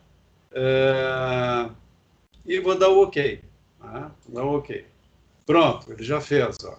Então, aqui estão as condições, ó. A saída é um pouquinho diferente, né? Tem 12, 12, 12. Aqui está a estatística descritiva, ó. Médias, que nós já vimos lá, desvio padrão, os N's, né? Aqui, de novo, nós temos o Levene, ó. Certo? A mesma coisa que foi visto lá, tá? E aqui nós temos aquela saída mais complexa, né? Que a gente já viu que tem que olhar aqui, né? Na variável dependente, condição, ó. E aí nós vamos ter agora o eta parcial quadrado, nós vamos ter aqui o poder observado, tá? Então, nessa opção de análise aqui, né? Dos modelos lineares gerais, a gente tem mais recursos, a gente tem já diretamente acesso a essas informações que a gente não teve aqui, ó. Né? Aqui a gente teve até sabe que tem diferença e tal, sabe onde é que está a diferença, mas nós não temos informações sobre aqueles dados de tamanho do efeito e poder do teste. Aqui a gente tem, né? E aqui virá também o a posteriori, ó. Agora eu pedi para fazer só um, ele fez só o TUC, né? A mesma coisa está dando aqui, ó, tá vendo? Só tem diferença entre muito álcool e placebo, tá? E muito álcool e pouco álcool, certo? Nas outras condições não tem diferença, tá? Então os resultados são semelhantes, né? Apenas aqui nessa saída da nova, o one way, né? Nesse caso aqui, a gente tem um pouquinho mais de complexidade aqui, né? Tá? Mas tem que ser lido nessa linha aqui. Tá bom? Bom, vamos voltar lá pro slide para ver as medidas repetidas, né? Então, agora vamos trabalhar com as medidas repetidas. Vou fechar isso aqui. Ó, aqui já está para as medidas repetidas. Eu quis mostrar aquela hora e não deu, né? Agora a gente vai voltar para cá e vai fazer também o cálculo com as medidas repetidas. Veja que agora tem 12 aqui, mas eles são os mesmos, ó. Os mesmos 12. Eles estão no placebo. Claro que aí o experimento teve que ser feito em dias diferentes, né? Porque não dava para o cara beber um pouco, depois beber muito e tal, né? Tinha que ter um intervalo entre uma coisa e outra. Evidentemente, né? Porque são as mesmas pessoas. Aquele lá, como as pessoas eram diferentes, dava para fazer simultaneamente, né? O experimento. Tá? Bom, então vamos voltar para cá, né? E vamos ver aqui agora com as medidas repetidas, né? Então, agora é com as medidas repetidas. Os mesmos dados, né? Só que os grupos participam de tudo. Está aqui, ó. Então, as mesmas pessoas estão aqui, estão aqui, estão aqui, né? Os dados são os mesmos, portanto, as médias de cada condição, né? O grupo é um só. Agora, melhor a gente dizer assim que a condição é que é diferente, né? Porque as pessoas são as mesmas. Também é chamado de a nova relacionada ou medidas repetidas, tá? Ou medidas repetidas. Então, vamos ver, ó. Então, aqui está a saída, né? A saída do teste, ó.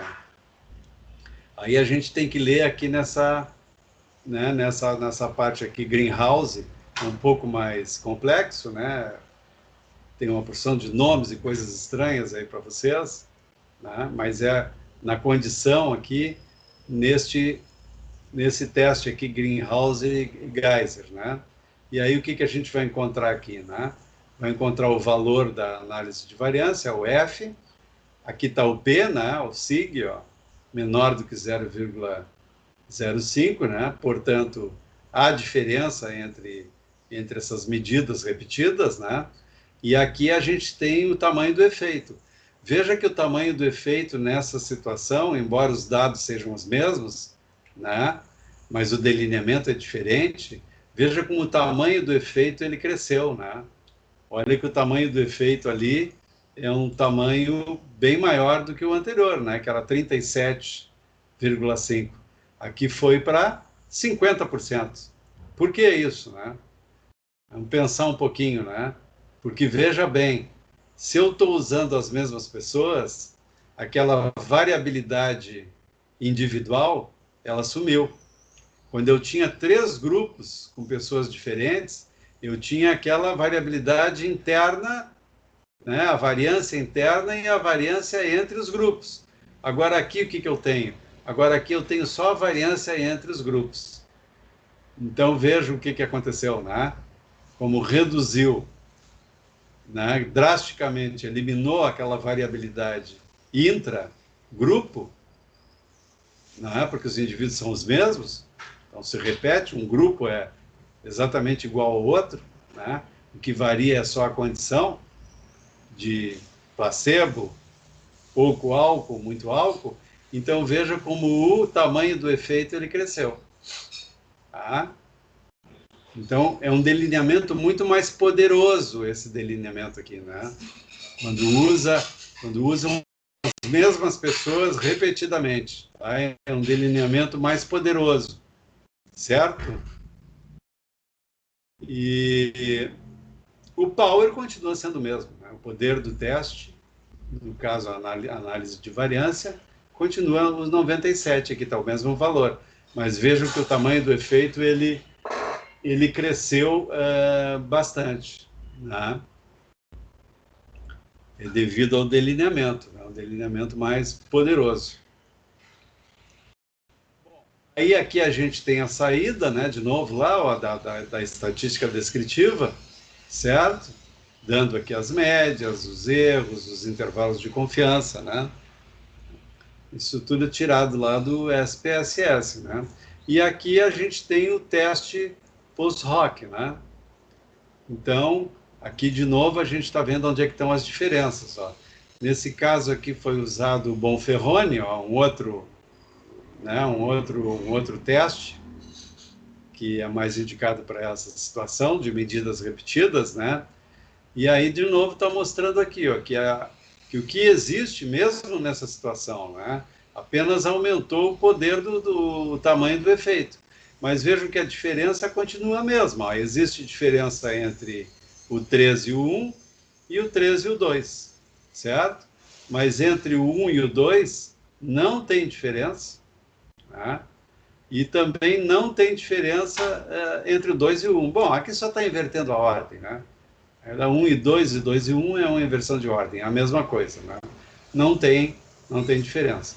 A diferença está entre o 3 e o 1 e o 3 e o 2. Tá?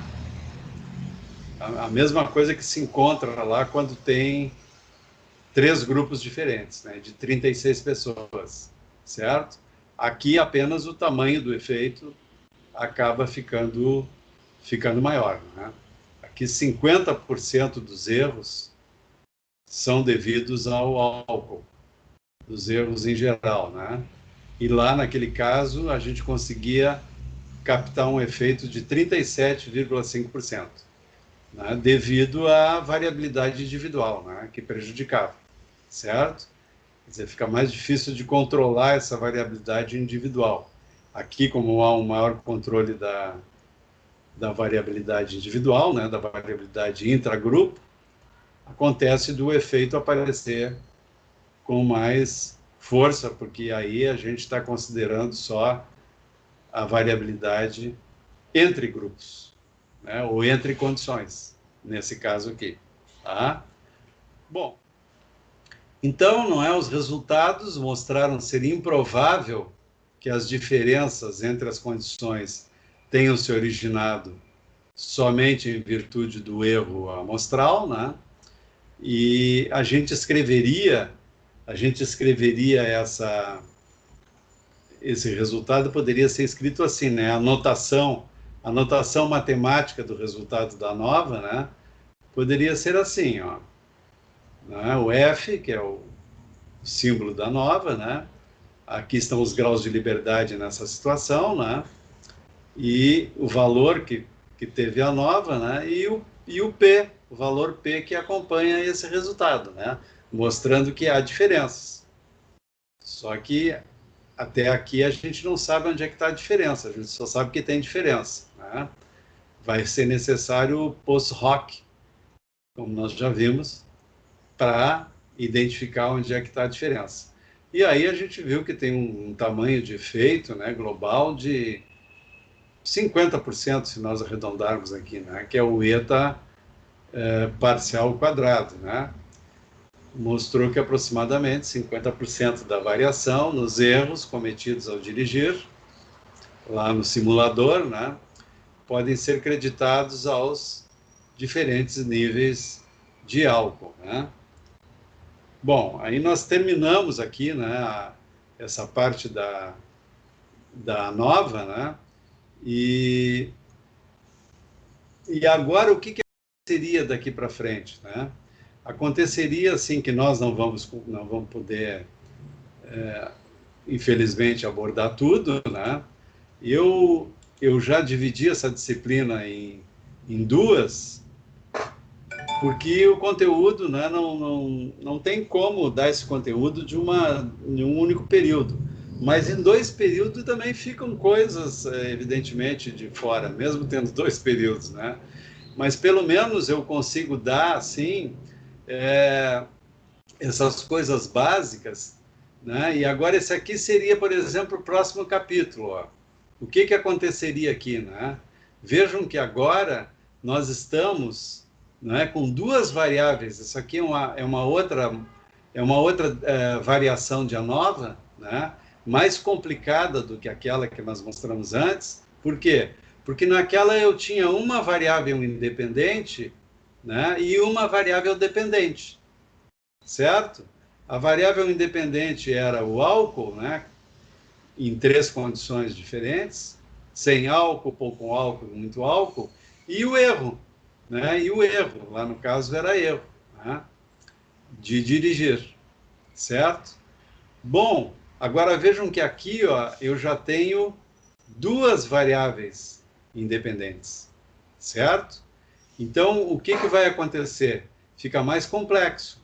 Eu vou medir o efeito da variável 1, né? Eu vou medir o efeito principal, né, da variável 1, o efeito também específico principal da variável 2, né? Mas eu também vou medir o efeito interativo, aqui, ó, né? O efeito interativo dessas 2 sobre o erro. Entendesse? Imagina, então, que eu tenho 2 fatores, né, influenciando sobre, ao mesmo tempo, simultaneamente, influenciando sobre uma variável dependente. Eu vou ter condições de ver o efeito de uma, o efeito de outra, de forma independente, mas também o efeito da interação das 2 sobre a variável dependente. Né? Então, fica um pouco mais complicado, certo? Fica um pouco mais complicado. Vocês viram lá nessa última análise que eu fiz, essa última nova que eu fiz lá no SPSS, né? E tem espaço ali para botar mais fatores, né? Naquela janelinha que abriu ali dos modelos lineares, ali eu posso botar mais fatores. Na primeira análise que eu fiz, eu só tinha espaço, né, para um fator e uma dependente, para uma independente e uma dependente, ou seja, um fator. Né? Fator é a independente. Só que naquela primeira análise eu não conseguia ver o tamanho do efeito, né, e o power. Aí eu mostrei para vocês novamente no segunda análise. E aquela segunda análise me abre a possibilidade de colocar mais fatores. Né? Variável independente 1, variável independente 2. Tá, e aí, posso botar mais? Sim, poderia botar mais. só que fica mais complexo, né? Aí, de repente, são 3 variáveis independentes.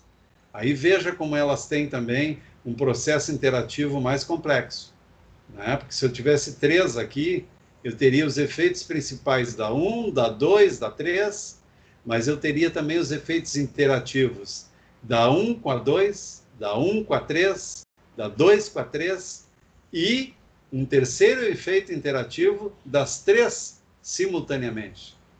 A V1, a V2 e a V3. Tá? Quer dizer, mais complexo ainda. Então, a leitura dessas coisas fica mais complexa, os cálculos são mais complexos, né? Mas o SPSS faz isso, assim, de letra, né? Ele, entendeu? O nosso próximo capítulo seria esse, olha aqui, ó. Então, tá vendo, ó? Agora eu estou com 3 aqui, ó. Com 3 variáveis independentes, ó. V1, V2, V3. Então, veja que eu tenho, né? Além da influência específica de cada uma delas sobre a variável dependente, né? Eu ainda terei a interação da 1 com a 2, a interação da 1 com a 3, a interação da 2 com a 3 e a interação das 3 ao mesmo tempo. Certo? Tenho todas essas fontes de variação aqui a considerar. Quer dizer, um teste muito mais complexo. Mas o computador faz isso, né, brincando. Ele não tem problema nenhum em fazer isso aí. Se nós fôssemos fazer isso tudo aqui na mão, é claro, isso seria uma coisa absurda, né? De cálculos e coisas a considerar aí, tá? Mas veja que o princípio é o mesmo. Lá eu tinha uma variável independente, né? A nova para um fator.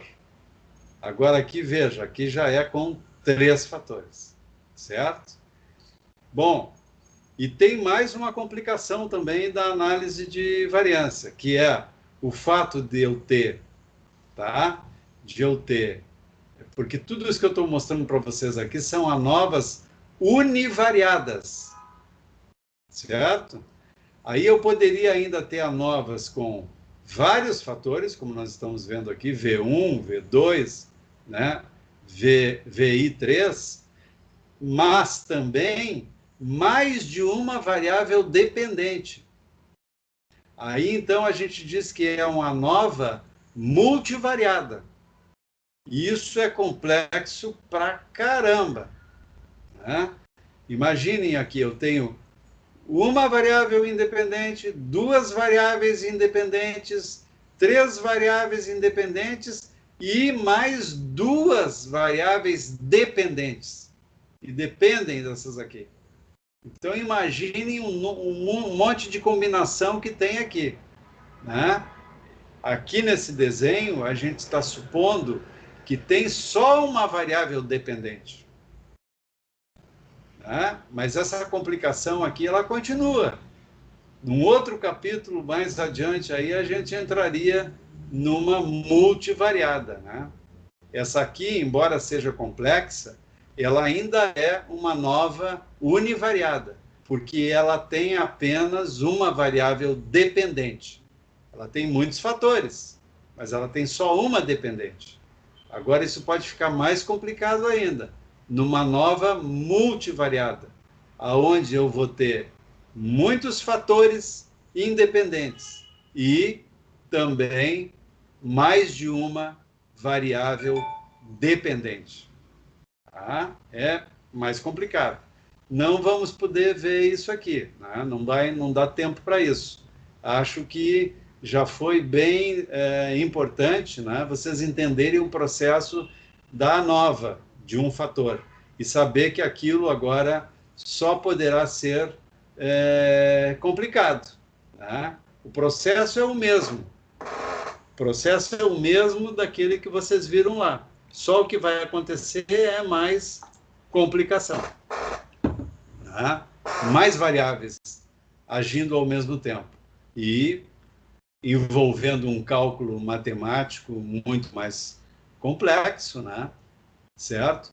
Mas nada mais do que isso. Tá bom? Infelizmente, né, vocês viram que é uma construção cumulativa, isso a gente tem que ir evoluindo dessa maneira, né? E é um conteúdo também que precisa de mais espaço, né? Eu agora quero trabalhar com vocês, aqueles que vão continuar, né? Que têm interesse na questão dos instrumentos, né? Nós já adquirimos uma base boa para poder desenvolver uma boa noção agora do trabalho de adaptação e validação de instrumentos de medida, né? Vamos entrar mais na coisa psicométrica, né? Estatística aplicada à psicometria. Então, acho que a gente tem uma base já interessante para ir para lá, né? Mas é verdade que nos estudos que vocês vão fazer aí, é possível que alguns de vocês precise utilizar uma nova um pouco mais complicada, né? Bom, mas quando chegar também nesse momento de haver essa necessidade, né, vocês vão ter que buscar também um pouco de ajuda, né? O curso que nós fizemos aqui em 10 encontros, evidentemente trouxe, eu imagino, né, uma boa noção disso tudo para vocês, né? Mas acredito que a grande maioria do grupo ainda não está assim autossuficiente, né, nisso. Algumas coisas vocês já conseguem fazer e tal, já tem noção, já isso não é mais uma coisa estranha, já desenvolveram uma certa familiaridade, a leitura já deve ter melhorado bastante também aí, né, dos artigos, dos relatos de pesquisa, né? E também agora ficou até mais fácil pedir ajuda também, né? Ou pensar no seu trabalho o que poderia ser utilizado e tudo, né? Então, acho que é um avanço, não há dúvida nenhuma. Mas é possível que vocês precisem, ainda no trabalho de vocês, de alguma técnica dessas aqui, né? De alguma análise de variância multivariada, por exemplo, né? É possível. Aí a gente tem que ver como é que são os estudos, como é que são as variáveis, o que cada um vai desenvolver no seu trabalho, né? Certo? A próxima fase, agora nós já vamos entrar com a regressão, né? Que a regressão, ela também é uma base importante para o trabalho com os testes.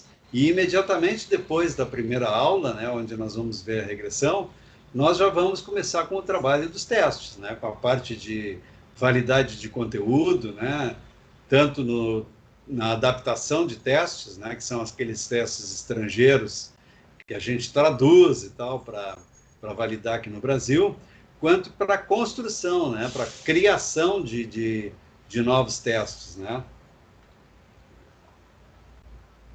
Aqui no laboratório nós já tivemos alunos que criaram testes, né? E também já tivemos alunos que adaptaram testes. E a gente tem outros que estão em andamento aí que envolvem essas coisas, né? Temos uma que está em andamento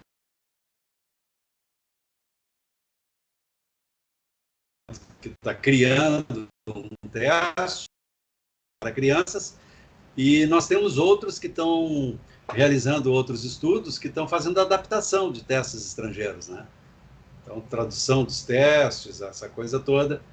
Aí todo o processo de validação, né? Validade de conteúdo, validade fatorial, validade de critério, né? Que é o que nós vamos abordar no próximo período, tá? Então, a gente viu aqui coisas básicas. Agora, por exemplo, o coeficiente de correlação de Pearson, agora ele vai ser complexizado, né? Ele vai ficar mais complexo na regressão, que é o primeiro tópico que a gente terá no próximo período, tá?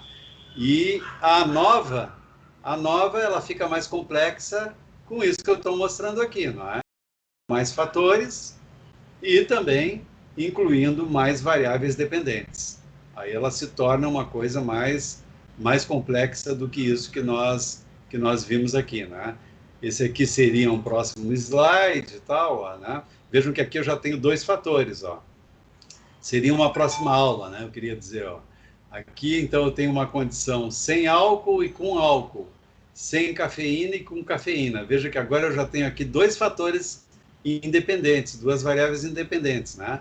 Que essa aqui, álcool, com e sem, e essa aqui, café. com e sem. Então, eu tenho duas variáveis independentes com dois níveis, né? Com duas condições cada uma. E aí, então, a interação dessas condições todas aqui, né? Tá? Então, aqui eu já teria uma nova, um pouco mais complicada, que é uma nova, né? Two-way, dois fatores. Tá? Se eu tiver três fatores, three-way, certo? E se eu tiver, no caso aqui, eu ainda estou com uma variável dependente. Se eu tiver mais de uma variável dependente, bom, aí eu vou para uma situação ainda mais complexa, que é a nova multivariável. Essa aqui, que eu estou mostrando agora, ela ainda é univariada, porque ela só tem uma dependente. Ela tem duas independentes. Tá? Então, essa aqui é uma situação de maior complexidade. Ó. Esse seria uma próxima aula que, infelizmente, nós não teremos, né? Queria complicar bastante essa situação. Ó. Então, vejo aqui um output, ó, com dois fatores. Ó, tem um efeito aqui da cafeína, que foi testado, cafeína sozinha. Tem o efeito do álcool, que foi testado sozinho. E tem o efeito da interação da cafeína com o álcool, que também foi testado. E no caso aqui, todos os P's deram menor do que 0,05. Tá vendo? Significa o quê? Né? Que existem essas diferenças. Tá? E aqui a gente tem o tamanho dos efeitos também. Ó. Né? Qual é o que tem um efeito maior aqui? É o álcool. Ó. O álcool sozinho, a cafeína sozinha, e quando eles estão interagindo os dois, né, café e álcool, então aí reduz o tamanho do efeito. Ó. Certo? Que é lógico, né? Café e álcool trabalham em sentidos contrários, né? Então o efeito acaba sendo menor. O álcool sozinho tem um efeito muito grande, né? O café sozinho tem um efeito também bom, né? E os dois aqui juntos têm um efeito menor. Vejam, as coisas ficam mais complicadas, né? Apenas isso, a complicação. Mas a maneira de ler, ela assim, parecida, né? Tem teste de Levene também, tem, né, para os efeitos simples, ó. Os efeitos simples e os efeitos interativos, né? No caso aqui do álcool e da cafeína, tá? Bom, vamos parar por aqui, né? Que já estamos no nosso horário. E